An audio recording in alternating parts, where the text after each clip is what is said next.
Bienvenue dans cette nouvelle édition de l'Africa Tonight. Au sommaire, Kaïs Saïed déclaré vainqueur de la présidentielle en Tunisie. Le juriste et universitaire de 61 ans l'emporte avec 72,71% des voix devant son adversaire, l'homme d'affaires Nabil Karoui.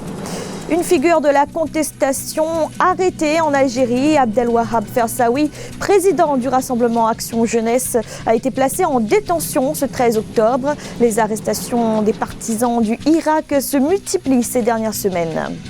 Et puis le Tchad s'est doté d'un nouveau service des douanes, un service censé relancer les importations et les exportations. Les lenteurs administratives avaient provoqué la baisse des recettes douanières. C'est drapeau à la main que Kaïs Saïed a fait sa première apparition publique dimanche soir. Ce juriste candidat sans étiquette est déclaré vainqueur de l'élection présidentielle, qualifié d'austère, de conservateur. C'est pourtant bien la jeunesse qui l'a plébiscité. 90% des 18-25 ans auraient voté pour lui. Kaïs Saïed devance ainsi nettement son adversaire, l'homme d'affaires Nabil Karoui. Corinne Kandem et Zahra Mohamed-Moutchou. Kaïs Saïed est le vainqueur de l'élection présidentielle en Tunisie. Il est élu avec 72,71% des voix selon les résultats officiels. Devançant ainsi largement son adversaire, l'homme d'affaires Nabil Karoui. Ce candidat indépendant, juriste, ancien universitaire, devient le symbole d'un rejet massif de la classe politique actuelle.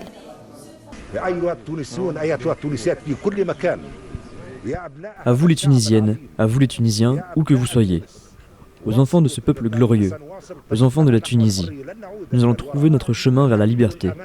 Nous ne reviendrons pas en arrière. Je connais vos problèmes économiques et sociaux. Nous allons travailler ensemble pour concrétiser vos rêves et vos aspirations. Nous voulons que le peuple fasse ses propres décisions. Nous ne les prendrons pas pour lui. Nous allons respecter la Constitution et ses lois. Mais il faut laisser place au changement. Porté par la jeunesse, Kaïs Saïed a plaidé pour un retour du pouvoir au peuple. Son ascension fulgurante vient confirmer le rejet du système et de la classe gouvernante depuis 2011. Les électeurs sont venus appuyer l'acte 2 de la révolution en se servant des urnes. Le juriste de 61 ans devient ainsi le deuxième président du pays, élu démocratiquement au suffrage universel. Le choix de ce président est d'abord un choix qui a été fait autour de la figure d'un homme qui établit les fondamentaux, les valeurs et surtout répondre aux attentes des Tunisiens. Toute la difficulté aujourd'hui, c'est de le voir mettre en œuvre sa politique. Devenu le nouveau visage d'une Tunisie en pleine transition démocratique, Kaïs Saïed entend remodeler le paysage politique en misant sur une démocratie participative inédite. Sa prestation de serment est prévue le 30 octobre 2019. En Guinée, les forces de l'ordre ont dispersé ce lundi matin plusieurs tentatives de rassemblement, des rassemblements à l'appel de l'opposition et d'une partie de la société civile, dont le Front pour la défense de la Constitution.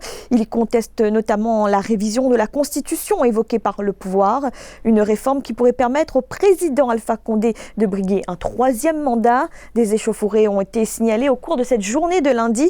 Pour le moment, aucun bilan officiel n'a été communiqué. En Algérie, pour la première fois depuis le début de la contestation, les manifestations d'étudiants sont dispersées sans ménagement. Plusieurs leaders du Irak ont été placés sous contrôle judiciaire. Abdelwahab Fersaoui, le président du Rassemblement Action Jeunesse, association très active, a été placé en détention. Arrestation dénoncée par la Ligue algérienne de défense des droits de l'homme. Zahra Mohamed-Moutchou. Abdelwahab Fersaoui, président du Rassemblement Action Jeunesse, a été présenté devant un juge jeudi avant d'être le 13 octobre placé en détention provisoire. La Ligue algérienne de défense des droits de l'homme s'interroge sur les motifs de la procédure. Abdelwahab Fersaoui a contacté sa famille pour dire qu'il était retenu dans un commissariat sans préciser lequel. Les avocats cherchent toujours à le contacter. La LADDH demande la libération immédiate de Fersaoui et des autres détenus et l'abandon de toutes les poursuites contre eux. À 2 mois de l'élection présidentielle, Exigées par l'armée mais rejetées par le mouvement de contestation, les arrestations de partisans du Irak se sont multipliées ces dernières semaines. Les Algériens et les organisations de défense des droits de l'homme dénoncent un climat de répression. Un tournant répressif concernant les manifestations, je pense qu'il a commencé depuis quelque temps déjà, ce courant répressif. Ensuite, la répression est une marque, en tout cas de fabrique du pouvoir qui avait interdit, je le rappelle, les manifestations, et que lorsque le 22 février, les Algériens sont descendus dans la rue pour manifester leur mécontentement suite à la candidature annoncée d'Abdelaziz Bouteflika, on était déjà dans un interdit que le peuple choisissait à ce moment-là de braver dans la paix. Il y a aussi une vraie question sur les prisonniers d'opinion qui aujourd'hui sont toujours en prison en Algérie. Donc le tournant répressif, il a commencé avant l'été et il risque de se poursuivre, mais c'est plutôt une identité répressive plus qu'un durcissement de ton, puisqu'on sait désormais que l'armée a choisi une autre méthode un peu plus rude.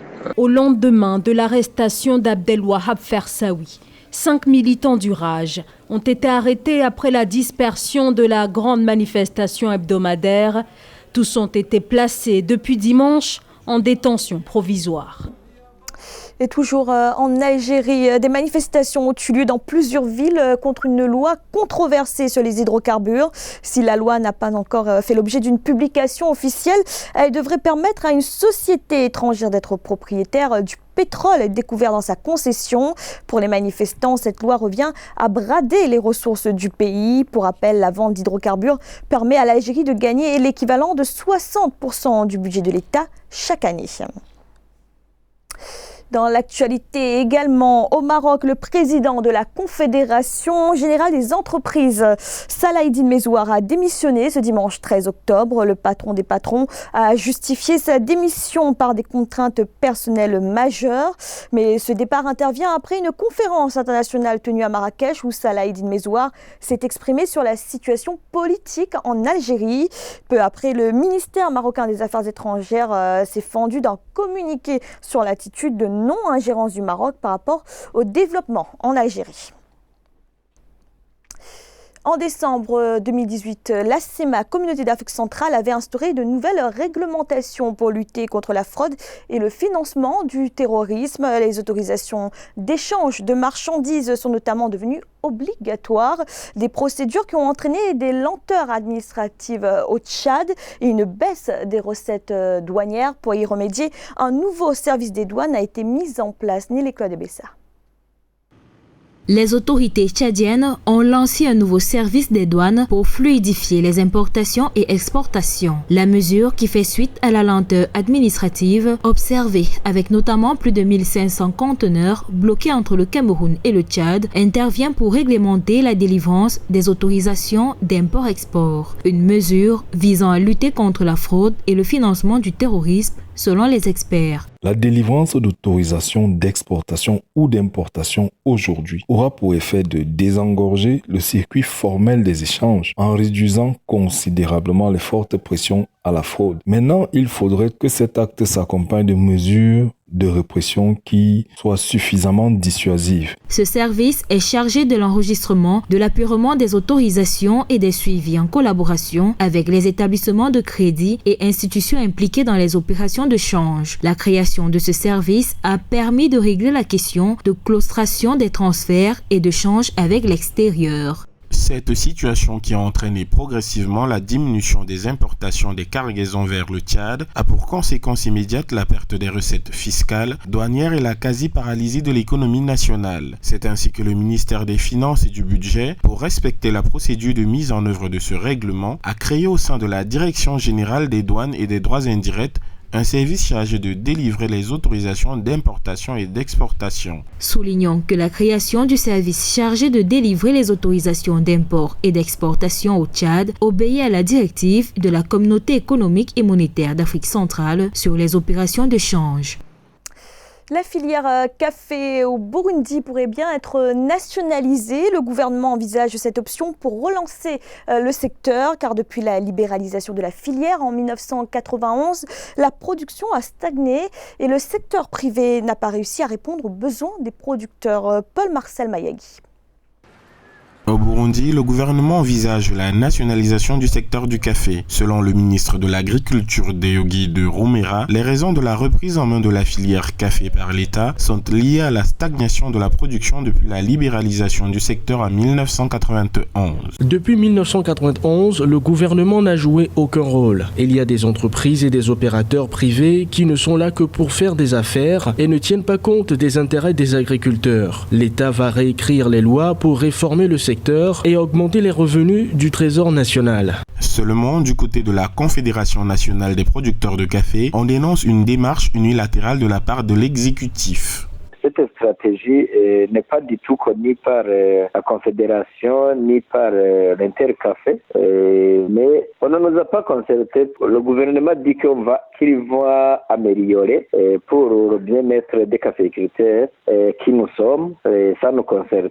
SENAC prévoit donner au gouvernement toutes les préoccupations des caféiculteurs parce que ce sont les caféiculteurs qui savent les problèmes. Pour rappel, le Burundi est un pays producteur de café depuis 1922. La Confédération nationale des producteurs de café envisage une baisse du tiers de la production à 12 000 tonnes de fèves de café durant la campagne 2019-2020. Pratiquée par plus de 800 000 ménages sur une surface de 60 000 hectares, la culture du café génère actuellement plus de 80% des revenus en devises du pays. Rencontre à présent avec une artiste béninoise. Claudine Dan expose ses créations lumineuses à la galerie de la médiathèque des diasporas à Cotonou. Des œuvres réalisées sur la symétrie et la projection à travers les couleurs. Reportage de notre correspondant Lefty Ounou. C'est une artiste au profil et qualité insoupçonnée que découvrent les Béninois à la galerie de la médiathèque des diasporas à Cotonou au Bénin. Désireuse de raconter l'histoire des mathématiques en bande dessinée, Claudine Dan a décidé d'acquérir les connaissances artistiques à l'école des beaux-arts de Besançon. Au cours de sa formation, c'est la rencontre avec la peinture et les couleurs qui l'ont submergée. Je pense que mon art est universel. Il est divin parce que ma source, elle est vraiment divine. Je ne peux plus me le cacher. C'est la lumière divine qui, lui en moi, on ne donne que ce que l'on a reçu. L'artiste émergente Claudine Dan véhicule entre autres plusieurs messages à travers son art, notamment l'apaisement, l'énergie et l'amour. Béninoise établie en France depuis 30 ans, ses centres d'intérêt sont marqués par l'histoire et son expérience personnelle. Claudine Dan travaille sur le retour des âmes dans l'histoire transatlantique ou l'art-thérapie pour exorciser les peurs. Son vernissage intitulé La Source comporte plusieurs tableaux d'art plastique assez sur les nuances et les tons. Ça se voit que c'est un autre univers carrément. Je pense qu'elle est habitée par les rencontres. Elle est aussi habitée par, j'allais dire, la diversité des couleurs. Riche d'un parcours impressionnant, Claudine Dan a été la première artiste ayant exposé ses œuvres à l'ambassade du Bénin en France en février 2018. Elle a également représenté le Bénin à l'UNESCO à l'occasion des Semaines africaines en mai 2018. Claudine Dan était aussi présente à la Semaine d'Outre-mer en juillet 2019. C'était le journal de la rédaction. Merci de l'avoir suivi. Retrouvez dans un instant une nouvelle édition de l'information.